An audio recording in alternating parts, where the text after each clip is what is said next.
On the downside, I'm very congested. On the upside, I got a cool new hat. Stay tuned to find out more.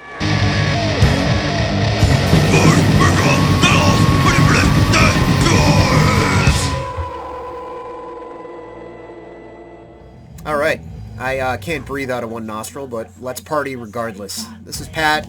You're back at Ground Zero Salem. We're listening to Heretic right now. Got a couple of tapes in the mail from Aaron, the Metal Theologian. He was playing this in the background. Recent update, maybe a month ago, little longer. And I had this in the late 2000s, early 2010s maybe, and did not like it. I think they're from Europe. Some like cock rock black metal stuff, but I heard it in the background. He was blasting it loud enough. I was like, dude, I got to revisit that. That's awesome. And Aaron, being the kind soul that he is, told me he had some extra copies. So he sent me a couple of Heretic tapes. I have another one upstairs that I forgot to grab. My bad there, but this is Gods Over Humans, Slaves Under Satan, and Devil Worshipper. And from what I could gather listening to all the releases he sent me, they got progressively less necro and more like dry humping your bass while you're playing it, like this stuff playing in the background if you can hear it. Awesome shit. So continuing that theme, this update's going to be all stuff friends sent to me out of the kindness of their hearts in the mail. I got some stuff from Eric. I got some stuff from Ben, Brain Smasher, Mike from Canada, Uncommon Pallor, and some stuff from my buddy Rev Sin from Rochester, who I just bought a tape off of him off of Facebook, and we go back a ways. He sings for the band Rotten UK, kind of a death rock punk band. If you haven't heard them, they're on Hell's Headbangers. He sent me a bunch of stuff, so I figured I'd show that off too. And to kick it off, I just wanted to mention the Anti-Live label, and the Knivad 7-inch, which I paid for it, but I got a bunch of other swag with it that I also haven't really absorbed, so I'm not gonna really talk about it, but the Knivad 7-inch is really fucking good. I'll leave a link for it. It's like demonic, dark, gross D-beat stuff, with like a pretty accomplished sort of metallic edge to it. Like if you like stuff like Martyrdod and shit of that ilk, Knivad's definitely along those lines. I'll leave a link for the label. Cool label out of Finland. So, who should I start with? We'll start with Eric. I think it got his stuff the most recently.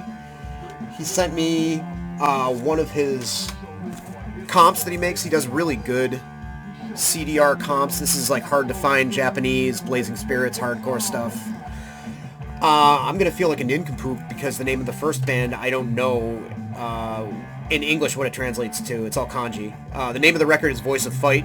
Great stuff. AT Det, Auto, Deadless Mus, Antiseptic, and Raise Cain. Probably Raise Cain being my favorite so far from this, but I've only spun it a handful of times. Raise Cain's real fucking shredding, face-melting Japanese hardcore stuff, but that's not really too great of a descriptor as most of the stuff on this is. Then you've got another CD. This is a Texas band, Wild Tribe. Got Sugi art there, Endless Nights.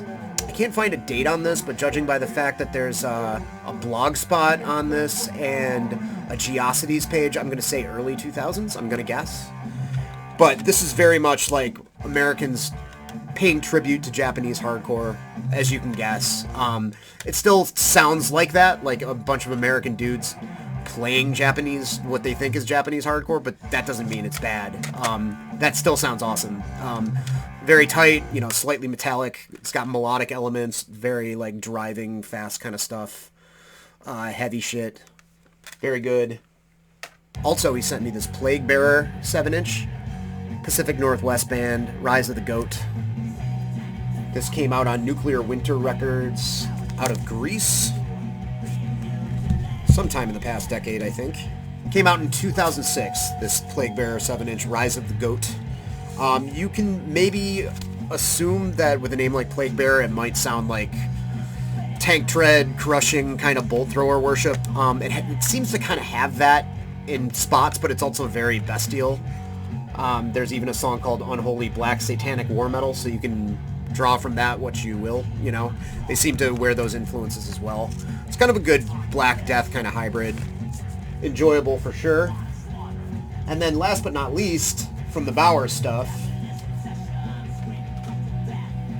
he sent me my favorite of the lot, Livestock World by Clown. mid-2000s release from Hardcore Holocaust.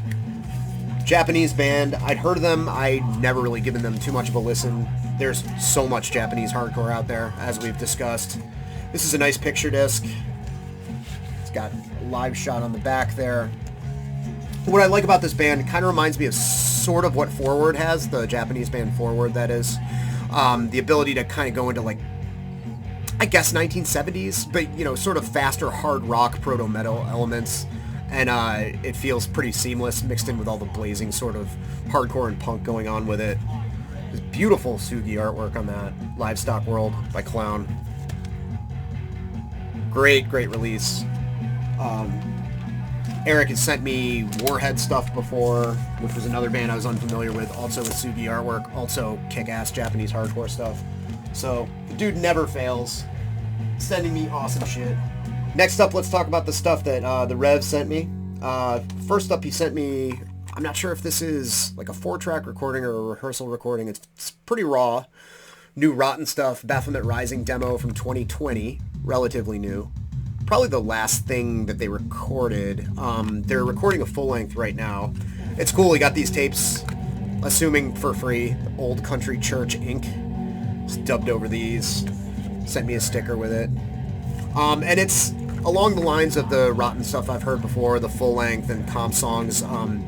It's pretty gloomy, you know, it's got that death rock kind of vibe to it, although there's something a bit heavier, and it might just be because this sounds more or less live, but it seems to have more of like almost like kind of a chaotic Chaos UK or Disorder sort of vibe to it as well, along with the warbling and gothiness.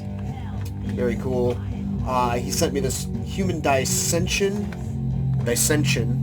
Total War tape. This is pretty much Revenge Worship.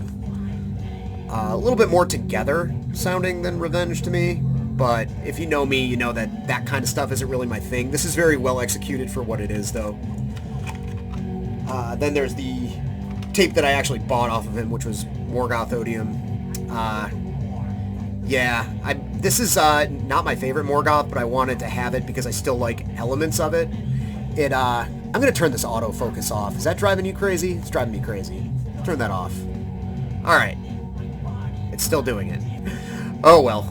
So Morgoth Odium, it's not a terrible record. The more I listen to it, the more I'm like, wow, it feels like they're kind of going for a Phil Anselmo kind of thing. I don't know if that's 100% true. There's elements of it that kind of remind me of like more metallic sort of hardcore stuff, probably unintentionally. It's certainly a lot more straightforward than their previous death metal records. It's cool. I like Feel Sorry for the Fanatic too, so the Killing Joke record, or something similar to that.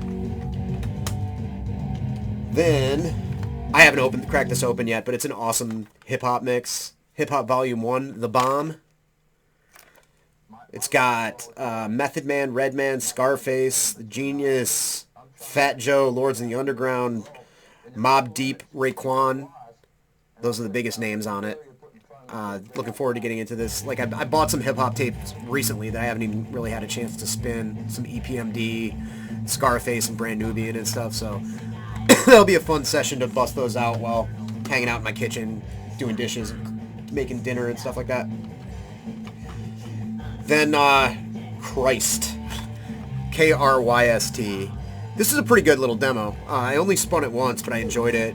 Kind of more like a mid-tempo black thrash. A little bit of like an early death metal kind of thing going on with it. I'm going to go with that. It was pretty catchy from what I remember, the one spin that I had. Not really too hip on anything else going on with the band, where they're from or anything like that. So that's all I got for you with that. He also sent me some reading material. The Rev. This cool, I don't know if this is his zine. I wouldn't be surprised, but it's not credited to anyone.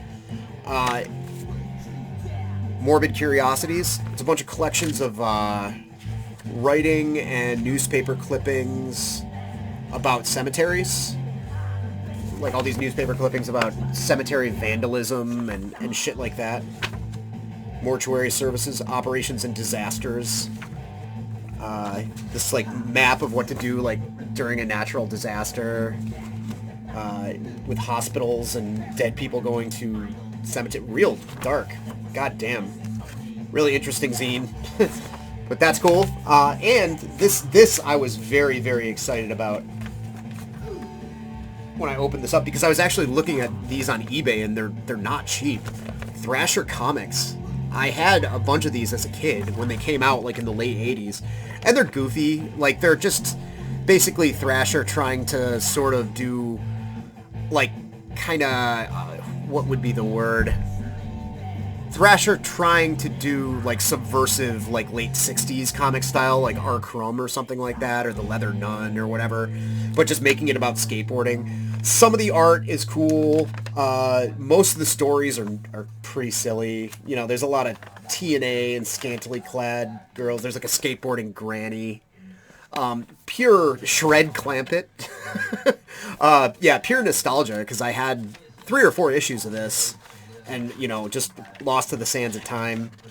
The order form in the middle that has all the Thrasher shirts with all the cool guys talking, saying one-liners that don't make any sense. This is not a hairdo, it's meatloaf. Like, alright, what the hell does that mean?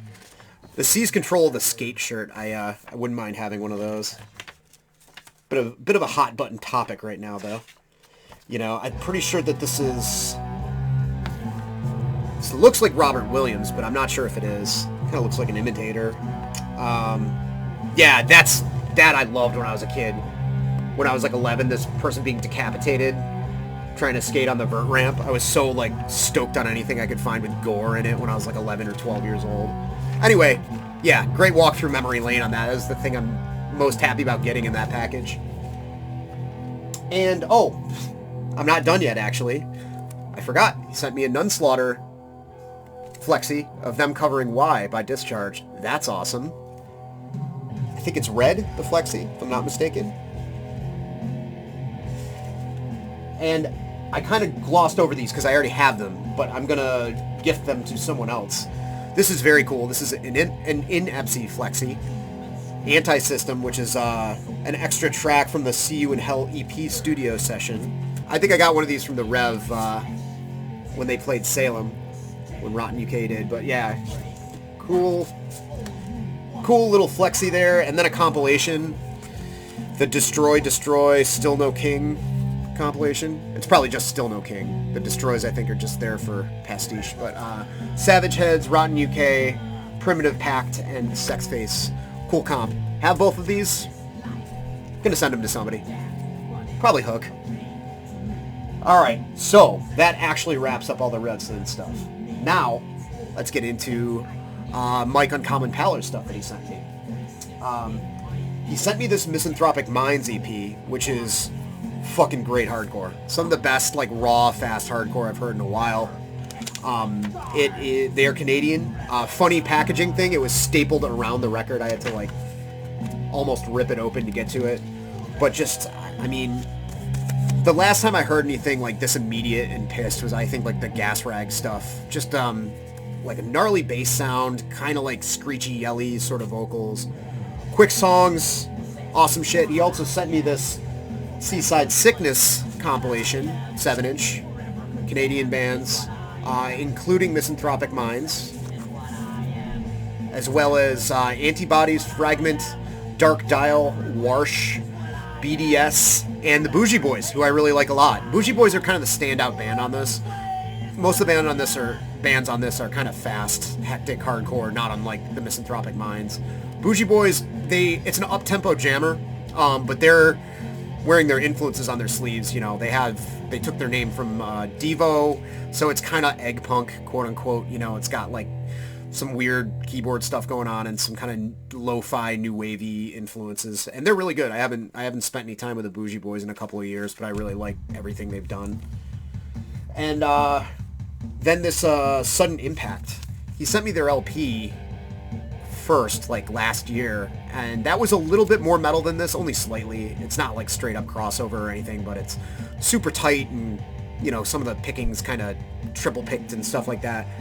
This is like straight up fast, tight, not a hint of metal, like skatecore. Quick songs, you know, we're talking 10 songs on the 7-inch. Real snotty, real pissed, lots of fun. Fucking Gonzo cover, Ted Nugent song. They didn't know. They didn't know. It was 1984. Up next, from Mike, we have the Livestock Hostage Split. This is great slab of ugly, grindy, power violence hardcore from both bands. The Livestock side being more of a favorite of mine. They're from Belgium. On the flip, Hostage there is Canadian, I believe. The Livestock stuff, to me, is like a weird Bizarro World version of like what if Think I Care went in less of a New York hardcore direction. What if they went down toward that path towards like sort of straddling the line between early Sheer Terror or something really tough sounding and like Infest and, you know, all the and Crossed Out and all that really ugly PV stuff from the late 80s, early 90s. Just punishing. Like the slow shit is so fucking hard and heavy and rad, and the fast parts are just perfectly timed to be at the right moment and all that kind of stuff.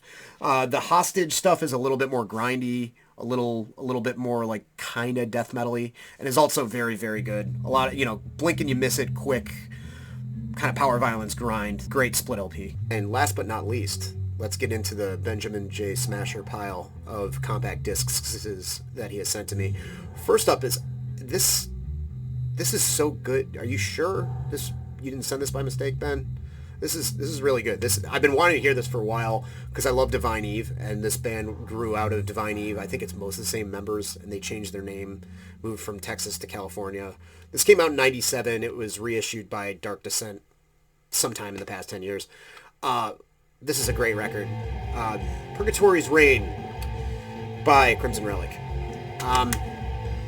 To me, it sounds a lot like a very original at the time take of like an American band, drawing a lot of Swedish influences from more so probably the Stockholm side of death metal gone melodic in parts. They're not trying to steal the HM2 thing.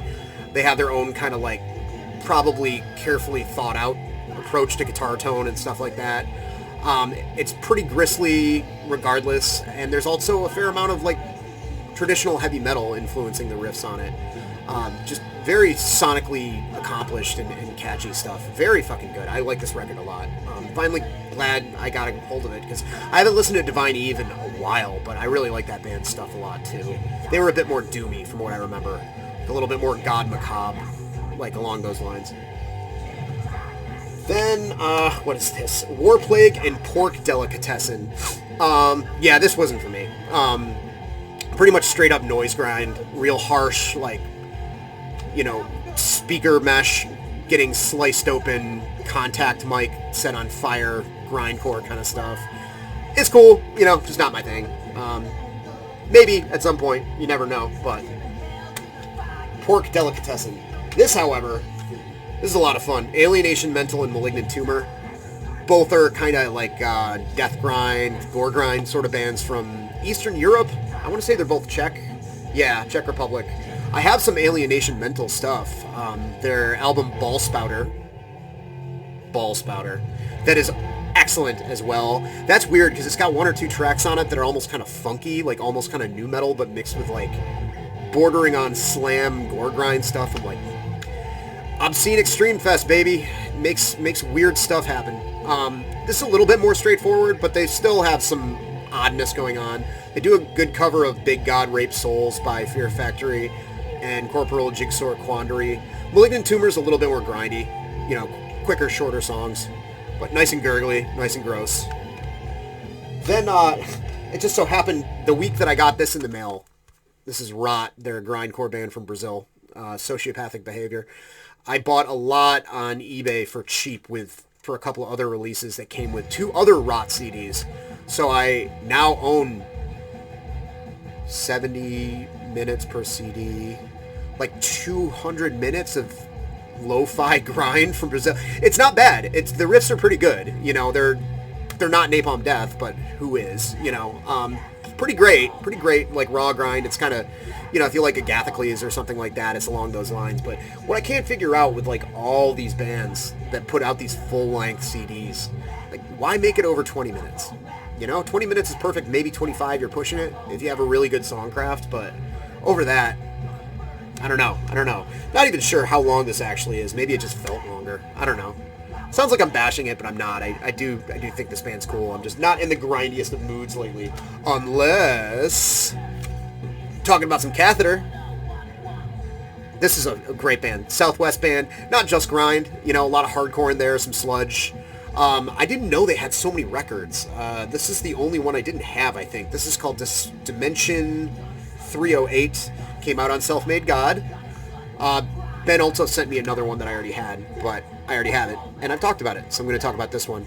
Yeah, Catheter's sick. I mean, you know, they have a bit of a tagger grind thing going on, but the occasional, like, stoner riffs thrown in there. Super dynamic, engaging stuff. Nobody ever talks about them, which is too bad. They're fucking good.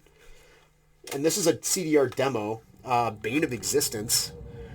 Looks like these were Massachusetts guys. They were from, I forget where, I think somewhere south of the city.